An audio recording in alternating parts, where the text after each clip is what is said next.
আসসালামু আলাইকুম রহমতুল্লাহি ওয়া বারাকাতুহু। আজ মূলত জানতে পারবেন দলিল কত প্রকার ও কী কী। দলিল মূলত ৯ প্রকার। ১. সাবকবলা দলিল, যে সম্পত্তি টাকার বিনিময়ে ক্রয় করা হয় সেখানে সাবকবলা দলিল করা হয়। দ্বিতীয়ত হচ্ছে হেবা দলিল। হেবা দলিল হলো রক্ত সম্পর্কের লোকজনের ভিতরে মূলত হেবা দলিল করা হয় সম্পদ আদান প্রদানের ক্ষেত্রে।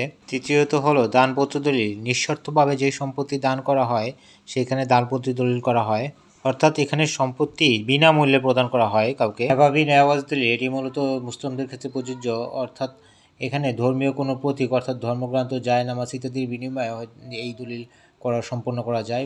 এওয়াজ দলিল, এওয়াজ দলিল মূলত সম্পত্তি এক্সচেঞ্জের ক্ষেত্রে প্রযোজ্য, অর্থাৎ আপনি একটি নিবেন আরটি দিবেন, এই ক্ষেত্রে এই দলিল সম্পন্ন করা হয়। বন্টননামা দলিল, পৈতৃক সম্পত্তি মূলত বন্টনের ক্ষেত্রে এই দলিল করা হয় নিজেদের ভিতরে, ওয়ারিশগণদের ভিতরে। ৭ নম্বর হলো ওসিয়তনামা দলিল, অর্থাৎ আপনি জীবিত অবস্থায় কাউকে কোনো সম্পদ দিবেন বা কোনো নির্দিষ্ট সম্পদ দিবেন, যদি লিখিতভাবে প্রমাণ রেখে যান সেটাই ওসিয়তনামা দলিল।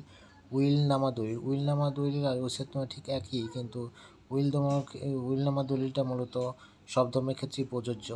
এখানে আপনি একটি নির্দিষ্ট পরিমাণ সম্পদ কাউকে দিয়ে যেতে পারেন বেঁচে থাকা অবস্থায়, এটাই উইলনামা দলিল। না দাবি দলিল, এটা অর্থাৎ যে দলিলে কোনো দাবি নাই তাকে না দাবি দলিল বলে।